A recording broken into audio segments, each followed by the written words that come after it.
ಜಿಲ್ಲೆಗಳನ್ನ ಇನ್ನಷ್ಟು ಅರ್ಥ ಮಾಡಿಕೊಳ್ಳೋಣ. ಡಿಸ್ಟ್ರಿಕ್ಟ್ ದರ್ಶನ ಟಾಕಿಂಗ್ ಪ್ಯಾರೆಟ್ಸ್ ನಲ್ಲಿ. ಭೂಮಿ ಮೇಲಿನ ಸ್ವರ್ಗವೇ ಈ ನಮ್ ಶಿವಮೊಗ್ಗ. ಕಲೆ, ಸಾಹಿತ್ಯ, ರಾಜಕೀಯ, ಪ್ರವಾಸ ಎಲ್ಲದರಲ್ಲೂ ಟಾಪ್. ಮಾನವನಾಗಿ ಹುಟ್ಟಿದ್ಮೇಲೆ ಏನೇನ್ ಕಂಡಿ, ಸಾಯೋ ತನಕ ಸಂಸಾರದೊಳಗೆ ಗಂಡಾಗುಂಡಿ, ಹೇರಿಕೊಂಡು ಹೋಗೋದಿಲ್ಲ ಸತ್ತಾಗ್ಬಂಡಿ, ಇರೋದ್ರೊಳಗೆ ನೋಡು ಒಮ್ಮೆ ಜೋಗದ್ ಗುಂಡಿ. ಆಹಾ, ಡಾಕ್ಟರ್ ರಾಜ್ಕುಮಾರ್ ಅವರ ಧ್ವನಿಯಲ್ಲಿ ಈ ಹಾಡನ್ನ ಕೇಳೋದಕ್ಕೆ ಅದೆಷ್ಟು ಚಂದವೋ.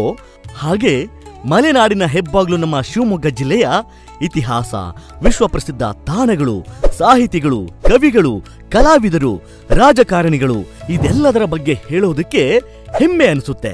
ಇಡೀ ಶಿವಮೊಗ್ಗ ಜಿಲ್ಲೆಯ ಸಮಗ್ರ ಮಾಹಿತಿ ನಿಮಗಾಗಿ. ಶಿವಮೊಗ್ಗ ಅನ್ನೋ ಹೆಸರು ಹೇಗೆ ಹುಟ್ಕೊಳ್ತು ಅನ್ನೋದಕ್ಕೆ ಶಿವಮುಖ ಪದಪುಂಜದಿಂದ ಬಂತು ಅಂತ ದಂತಕಥೆಗಳು ಹೇಳ್ತವೆ. ಮತ್ತೊಂದು ದಂತಕಥೆಯು ಶಿವಮೊಗ್ಗ ಎಂಬ ಹೆಸರು ಸಿಹಿ ಮೊಗೆ ಎಂಬ ಪದದಿಂದ ಬಂದಿದೆ ಅಂತಾನು ಹೇಳ್ತಿವೆ. ಇದಕ್ಕೆ ಕಾರಣ ತುಂಗಾ ನದಿಯ ದಡದಲ್ಲಿ ದೂರ್ವಾಸ ಎಂಬ ಋಷಿಗೆ ಸೇರಿದ ಆಶ್ರಮವಿತ್ತು. ಆ ಋಷಿಗಳು ಮಣ್ಣಿನ ಪಾತ್ರೆಗಳಲ್ಲಿ ಸಿಹಿ ಗಿಡಮೂಲಿಕೆಗಳನ್ನ ಬೇಯಿಸ್ತಿದ್ರಂತೆ. ಆ ಮಣ್ಣಿನ ಪಾತ್ರೆಯನ್ನ ಗೋಪಾಲಕರು ನೋಡಿ ರುಚಿ ಗಮನಿಸ್ತಿದ್ರಂತೆ. ಇದೇ ಹಿನ್ನೆಲೆಯಲ್ಲಿ ಸಿಹಿ ಮೊಗೆ ಎಂಬ ಪದದಿಂದ ಶಿವಮೊಗ್ಗ ಎಂದಾಯ್ತು ಅನ್ನೋ ನಂಬಿಕೆನೂ ಇದೆ. ಈ ನಮ್ಮ ಶಿವಮೊಗ್ಗವು ಬೆಂಗಳೂರಿನಿಂದ 300 ಕಿಲೋಮೀಟರ್ ದೂರದಲ್ಲಿದೆ. ತ್ರೇತಾಯುಗದಲ್ಲಿ ಶ್ರೀರಾಮನು ಜಿಂಕೆಯ ವೇಷದಲ್ಲಿರೋ ಮಾರೀಚನನ್ನ ಬೇಟೆಯಾಡ್ತಾನೆ. ಆ ಸ್ಥಳ ಇರೋದು ಶಿವಮೊಗ್ಗ ಜಿಲ್ಲೆ ತೀರ್ಥಹಳ್ಳಿ ತಾಲೂಕಿನ ಮೃಗವಧೆಯಲ್ಲಿ. ಇನ್ನು ಈ ನಮ್ಮ ಜಿಲ್ಲೆ ಶಿವಮೊಗ್ಗ, ಸಾಗರ, ಶಿಕಾರಿಪುರ, ಸೊರಬ, ಹೊಸನಗರ, ತೀರ್ಥಹಳ್ಳಿ ಮತ್ತು ಭದ್ರಾವತಿ ತಾಲೂಕುಗಳನ್ನ ಹೊಂದಿದೆ. ಶಿವಮೊಗ್ಗ ಅಂದ ತಕ್ಷಣವೇ ಜನರಿಗೆ ಕಣ್ಮುಂದೆ ಬಂದು ನಿಲ್ಲುವುದೇ ಇಲ್ಲಿಯ ಪ್ರವಾಸಿ ತಾಣಗಳು.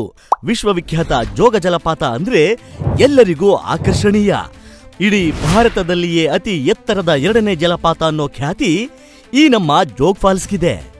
ಇನ್ನು ನಮ್ಮ ಶಿವಮೊಗ್ಗದಲ್ಲಿರೋ ಅಬ್ಬೆ ಜಲಪಾತ, ಕರ್ನಾಟಕಕ್ಕೆ ಅತಿ ಹೆಚ್ಚು ವಿದ್ಯುತ್ ನೀಡ್ತಾ ಇರೋ ಲಿಂಗನಮಕ್ಕಿ ಡ್ಯಾಂ, ತುಂಗಾ ಅಣೆಕಟ್ಟು, ಅದ್ಭುತ ಸೂರ್ಯಾಸ್ತದ ಸ್ಥಳ ಆಗುಂಬೆ, ಚಾರಣ ಪ್ರಿಯರನ್ನ ಆಕರ್ಷಿಸ್ತಿರೋ ಕೊಡಚಾದ್ರಿ, ಸಾಹಸಿಗರನ್ನ ಸೆಳೀತಿರೋ ಹೊನ್ನೆಮರಡು, ಪ್ರವಾಸಿಗರಿಗೆ ಮುದ ನೀಡ್ತಿರೋ ಸಕ್ರೆಬೈಲು ಆನೆಬಿಡಾರ, ಮನಸ್ಸಿಗೆ ಆನಂದ ನೀಡ್ತಿರೋ ಮಂಡ್ಗದ್ದೆ ಪಕ್ಷಿಧಾಮ, ದಟ್ಟ ಕಾಡಿನ ಮಧ್ಯದಲ್ಲಿರೋ ಗುಡವಿ ಪಕ್ಷಿಧಾಮ, ಹೀಗೆ 100 ಪ್ರವಾಸಿ ತಾಣಗಳು ಶಿವಮೊಗ್ಗ ಜಿಲ್ಲೆಗೆ ಪ್ರಕೃತಿ ಕೊಟ್ಟಿರೋ ಆಸ್ತಿ. ಹಾಗೆ ಕೆಳದಿ, ಇಕ್ಕೇರಿ, ಬಳ್ಳಿಗಾವೆ, ಚಂದ್ರಗುತ್ತಿ ರೇಣುಕಾಂಬ, ಭದ್ರಾವತಿಯ ಶ್ರೀ ನರಸಿಂಹಸ್ವಾಮಿ ದೇವಸ್ಥಾನ, ಸಂತ ಥಾಮಸ್ ಚರ್ಚ್, ಸಾಗರದಲ್ಲಿರೋ ಶ್ರೀಧರಾಶ್ರಮ, ಹಾಗೆಯೇ ತೀರ್ಥಹಳ್ಳಿ ಹಣಗೆರೆಕಟ್ಟೆಯಲ್ಲಿ ಹಿಂದೂ ಮುಸ್ಲಿಂ ಭಾವೈಕ್ಯತೆಗೆ ಹೆಸರುವಾಸಿಯಾಗಿರುವ ಶ್ರೀ ಹಜರತ್ ಸೈಯದ್ ಸಾದತ್ ದರ್ಗಾ ಮತ್ತು ಭೂತರಾಯ ಸ್ವಾಮಿ ಮತ್ತು ಚೌಡೇಶ್ವರಿ ಅಮ್ಮನವರ ದೇವಸ್ಥಾನ ಎರಡೂ ಒಂದೇ ಕಡೆ ಇರುವುದು ಧಾರ್ಮಿಕ ಸಹಿಷ್ಣುತೆಗೆ ಹಿಡಿದ ಕೈಗನ್ನಡಿಯಾಗಿದೆ. ಜಿಲ್ಲೆಯ ಕವಿಗಳು, ಸಾಹಿತಿಗಳು ಇಡೀ ದೇಶಕ್ಕೆ ಚಿರಪರಿಚಿತರು. ಕರ್ನಾಟಕಕ್ಕೆ ಒಟ್ಟು 8 ಜ್ಞಾನಪೀಠ ಪ್ರಶಸ್ತಿಗಳು ಬಂದಿವೆ. ಅದರಲ್ಲಿ 2 ಪ್ರಶಸ್ತಿ ಪುರಸ್ಕೃತರು ಶಿವಮೊಗ್ಗ ಜಿಲ್ಲೆಯವರು ಅನ್ನೋದೇ ಬಹಳ ಹೆಮ್ಮೆ.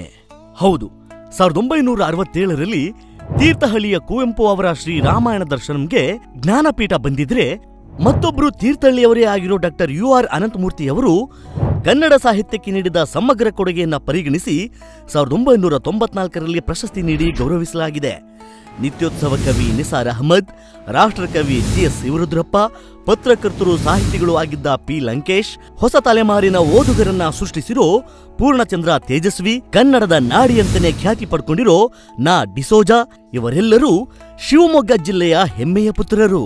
ಹಾಗೆ ಇಲ್ಲಿ ಜನ್ಮ ಪಡೆದು ಸಿನಿಮಾ ನಟರಾಗಿ, ನಿರ್ದೇಶಕರಾಗಿ ಕನ್ನಡ, ತೆಲುಗು, ತಮಿಳು, ಹಿಂದಿಯಲ್ಲಿ ಖ್ಯಾತಿ ಪಡೆದಿರೋ ಕಿಚ್ಚ ಸುದೀಪ್ ಈ ನಮ್ಮ ಶಿವಮೊಗ್ಗ ಜಿಲ್ಲೆಯವರೇ. ಹಾಗೆ ಕನ್ನಡದ ಇನ್ನೊಬ್ಬ ನಟ ದಿಗಂತ್, ಸಿನಿಮಾ ಸಾಹಿತಿ ಕವಿರಾಜ್, ರಾಷ್ಟ್ರ ಪ್ರಶಸ್ತಿ ವಿಜೇತ ಸಿನಿಮಾ ನಿರ್ದೇಶಕ ಗಿರೀಶ್ ಕಾಸರವಳ್ಳಿ, ನಟ ಅರುಣ್ ಸಾಗರ್, ದಿವ್ಯ ಹುಡುಗರ, ಆಶಾ ಭಟ್, ಪ್ರವೀಣ್ ತೇಜ್, ಇದೀಗ ರಾಜಕೀಯದಲ್ಲಿರೋ ಕುಮಾರ್ ಬಂಗಾರಪ್ಪ ಸೇರಿದಂತೆ ಅನೇಕ ಕಲಾವಿದರು ಸಿನಿಮಾ ಕ್ಷೇತ್ರದಲ್ಲಿ ಗುರುತಿಸಿಕೊಂಡಿದ್ದಾರೆ. ಹಾಗೆ ಸಂಗೀತ ಮತ್ತು ಗಾಯನ ಕ್ಷೇತ್ರದಲ್ಲಿ ಶಮಿತಾ ಮಲ್ನಾಡ್, ಶಿವಮೊಗ್ಗ ಸುಬ್ಬಣ್ಣ, ಪ್ರಸ್ತುತ ಅಜನೀಶ್ ಲೋಕನಾಥ್ ಕೂಡ ಹೆಸರು ಮಾಡುತ್ತಿದ್ದಾರೆ. ಮತ್ತೊಂದು ಮಹತ್ವದ ವಿಚಾರ ಅಂದ್ರೆ ಕನ್ನಡ ಚಲನಚಿತ್ರ ಮೊದಲ ಮಹಿಳಾ ನಿರ್ದೇಶಕಿ ಪ್ರೇಮಾ ಕಾರಂತ್ ಕೂಡ ಇದೇ ನಮ್ಮ ಶಿವಮೊಗ್ಗ ಜಿಲ್ಲೆಯವರು. ಸಾವಿರಾರು ಕಲಾವಿದರನ್ನ ಹುಟ್ಟು ಹಾಕಿರೋ ನೀನಾಸಂ ಅನ್ನೋ ಹೆಮ್ಮರ ಇರೋದೇ ಈ ನಮ್ಮ ಶಿವಮೊಗ್ಗ ಜಿಲ್ಲೆಯ ಸಾಗರ ತಾಲೂಕಿನ ಹೆಗ್ಗೋಡಿನಲ್ಲಿ. ಇನ್ನು ನಮ್ಮ ಜಿಲ್ಲೆಯ ರಾಜಕಾರಣಿಗಳ ಬಗ್ಗೆ ಹೇಳಬೇಕು ಅಂದ್ರೆ ರಾಜ್ಯಕ್ಕೆ 3 ಖಡಕ್ ಮುಖ್ಯಮಂತ್ರಿಗಳನ್ನ ಕೊಟ್ಟ ಖ್ಯಾತಿ ಈ ನಮ್ಮ ಶಿವಮೊಗ್ಗ ಜಿಲ್ಲೆಗಿದೆ. 1956ರಲ್ಲಿ ಕಡಿದಾಳು ಮಂಜಪ್ಪ ಮುಖ್ಯಮಂತ್ರಿಯಾಗಿದ್ರೆ 1990ರಲ್ಲಿ ಬಡವರ ಬಂಧು ಸಾರೆಕೊಪ್ಪ ಬಂಗಾರಪ್ಪ ಮುಖ್ಯಮಂತ್ರಿಗಳಾಗಿ ಅಕ್ಷಯ, ಆಶ್ರಯ, ಆರಾಧನಾ ಅನ್ನೋ ಜನಪ್ರಿಯ ಯೋಜನೆ ಕೊಟ್ಟಿದ್ದಾರೆ. ಅವರು ಸ್ವಾಭಿಮಾನಕ್ಕೆ ಧಕ್ಕೆಯಾದಾಗಲೆಲ್ಲ ಕಾಂಗ್ರೆಸ್ ಬಿಟ್ಟಿದ್ದಾರೆ. ಇನ್ನು ಮಾಜಿ ಮುಖ್ಯಮಂತ್ರಿ BS ಯಡಿಯೂರಪ್ಪ ಮೂಲತಃ ಮಂಡ್ಯ ಜಿಲ್ಲೆಯಲ್ಲಿ ಜನಿಸಿದವರು. ಆದ್ರೆ ರಾಜಕೀಯ ಕಾರ್ಯಕ್ಷೇತ್ರ ಶಿವಮೊಗ್ಗ ಜಿಲ್ಲೆಯಾಗಿತ್ತು. ಇವರು ಒಮ್ಮೆಯೂ ಪೂರ್ಣಾವಧಿ ಸಿಎಂ ಆಗದೆ ಇದ್ರೂ 4 ಬಾರಿ ಮುಖ್ಯಮಂತ್ರಿಯಾಗಿದ್ದಾರೆ ಅನ್ನೋ ಖ್ಯಾತಿ ಇದೆ. ಇನ್ನು ಇವರ ಪುತ್ರರಾಗಿರೋ BY ವಿಜಯೇಂದ್ರ, ರಾಘವೇಂದ್ರ, ಹಾಗೆ ಬಂಗಾರಪ್ಪನವರ ಮಕ್ಕಳಾಗಿರೋ ಮಧು ಬಂಗಾರಪ್ಪ, ಕುಮಾರ್ ಬಂಗಾರಪ್ಪ, ಇನ್ನು ಮಾಜಿ ಸ್ಪೀಕರ್ ಕಾಗೋಡು ತಿಮ್ಮಪ್ಪ, ಮಾಜಿ ಸಚಿವ ಈಶ್ವರಪ್ಪ, ಅಪ್ಪಾಜಿಗೌಡ, ಕಿಮ್ಮನೆ ರತ್ನಾಕರ್ ಇವರೆಲ್ಲರೂ ಶಿವಮೊಗ್ಗ ಜಿಲ್ಲೆಯ ಭೂಮಿಪುತ್ರರು. JH ಪಾಟೀಲ್ ರವರು ಅವಿಭಜಿತ ಶಿವಮೊಗ್ಗ ಜಿಲ್ಲೆಯವರು. ಸಂಸದರಾಗಿ ಮೊದಲ ಬಾರಿಗೆ ಸಂಸತ್ತಿನಲ್ಲಿ ಕನ್ನಡದಲ್ಲಿ ಮಾತನಾಡಿ ಬೆರಗು ಮೂಡಿಸಿದ್ದ ಕೀರ್ತಿ ಇವರಿಗೆ ಸಲ್ಲುತ್ತದೆ. ಚನ್ನಗಿರಿಯ ಶಾಸಕರಾಗಿ ರಾಜ್ಯದ ಸಿಎಂ ಆಗಿದ್ರು. ಅವರ ಅವಧಿಯಲ್ಲಿಯೇ ದಾವಣಗೆರೆ ಜಿಲ್ಲೆ ಮಾಡಿದ್ದು. ಶಿವಮೊಗ್ಗ ಜಿಲ್ಲೆಯಲ್ಲಿ ತುಂಗಾ, ಭದ್ರಾ, ಶರಾವತಿ, ಕುಮುದ್ವತಿ, ವರದಾ ಜೀವನದಿಗಳು. ಭತ್ತ, ಅಡಿಕೆ, ಹತ್ತಿ, ಜೋಳ, ಗೇರು, ಶುಂಠಿ ಬೆಳೆಯನ್ನ ದೊಡ್ಡ ಪ್ರಮಾಣದಲ್ಲಿ ಬೆಳೆಯಲಾಗ್ತಿದೆ.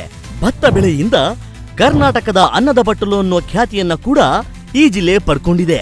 ಜೊತೆಗೆ ರಾಜ್ಯದಲ್ಲಿ ಅತಿ ಹೆಚ್ಚು ಮಳೆ ಬೀಳುವ ಪ್ರದೇಶ ಇರೋದು ಕೂಡ ಶಿವಮೊಗ್ಗ ಜಿಲ್ಲೆಯ ಆಗುಂಬೆಯಲ್ಲಿ. ನಿಮಗ್ ಗೊತ್ತಾ, ಈ ನಮ್ಮ ಆಗುಂಬೆಯನ್ನ ದಕ್ಷಿಣ ಭಾರತದ ಚಿರಾಪುಂಜಿ ಅಂತಾನೂ ಕರೀತಾರೆ. ಇಲ್ಲಿಯ ಸೂರ್ಯಾಸ್ತಳದ ಅದ್ಭುತ ದೃಶ್ಯವನ್ನ ಕಣ್ತುಂಬಿಕೊಳ್ಳಲು ಪ್ರತಿನಿತ್ಯ ಪ್ರವಾಸಿಗರ ಸಾಗರವೇ ನೆರೆದಿರುತ್ತೆ. ಇದು ಕಾಳಿಂಗ ಸರ್ಪಗಳ ಆವಾಸ ಸ್ಥಾನವೂ ಹೌದು. ಇಡೀ ದೇಶದಲ್ಲಿ ಮೊದಲು ಸ್ವಾತಂತ್ರ್ಯ ಘೋಷಣೆ ಮಾಡಿಕೊಂಡ ಮೊದಲ ಗ್ರಾಮ ಅಂದ್ರೆ ಅದು ಈಸೂರು. ಈ ಗ್ರಾಮ ಇರೋದೇ ಶಿವಮೊಗ್ಗ ಜಿಲ್ಲೆಯ ಶಿಕಾರಿಪುರ ತಾಲೂಕಿನಲ್ಲಿ. ಇನ್ನು ಶಿಕ್ಷಣದಲ್ಲೂ ತಾವು ಯಾರಿಗೂ ಕಮ್ಮಿ ಇಲ್ಲ ಅನ್ನೋ ರೀತಿಯಲ್ಲಿ ಬೆಳೀತಿದೆ ಈ ನಮ್ಮ ಶಿವಮೊಗ್ಗ. ಕುವೆಂಪು ವಿಶ್ವವಿದ್ಯಾಲಯ, ಜವಾಹರಲಾಲ್ ನೆಹರು ರಾಷ್ಟ್ರೀಯ ಇಂಜಿನಿಯರಿಂಗ್ ಕಾಲೇಜು, PES ಸಂಸ್ಥೆ, Shivamogga institute of medical college, ಅನೇಕ ಶಿಕ್ಷಣ ಸಂಸ್ಥೆಗಳು ಜಗತ್ತಿನಾದ್ಯಂತ ಇರೋ ವಿದ್ಯಾರ್ಥಿಗಳನ್ನ ತನ್ನತ್ತ ಕೈಬೀಸಿ ಕರೀತಿವೆ. ಸ್ನೇಹಿತರೆ, ನಾವು ಯಾರು ಅನ್ನೋದು ಜಗತ್ತಿಗೆ ಗೊತ್ತಾಗಬೇಕು ಅಂದ್ರೆ ಭೀಮನ ಬಲ, ವಿದುರನ ನೀತಿ, ಧರ್ಮರಾಯನ ಧರ್ಮ, ದಾನಶೂರ ಕರ್ಣನ ದಾನತ್ವ, ಅರ್ಜುನನ ಗುರಿ, ಕೃಷ್ಣನ ತಂತ್ರಗಾರಿಕೆ ಇದ್ರೆ ಮಾತ್ರ ಸಾಕಾಗಲ್ಲ. ಇದೆಲ್ಲದರ ಜೊತೆಗೆ ಶಿವಮೊಗ್ಗ ಜಿಲ್ಲೆಯಲ್ಲಿರೋರ ಹಠ ಇರ್ಬೇಕು ಅಂತ ಹೇಳ್ತಾ, ನಮ್ಮ ಮಾಹಿತಿ ನಿಮ್ಗೆ ಇಷ್ಟ ಆಗಿದ್ರೆ ಟಾಕಿಂಗ್ ಪ್ಯಾರೆಟ್ಸ್ನ ಲೈಕ್ ಮಾಡಿ, ಶೇರ್ ಮಾಡಿ, ಸಬ್ಸ್ಕ್ರೈಬ್ ಮಾಡಿ. ನಮಸ್ಕಾರ.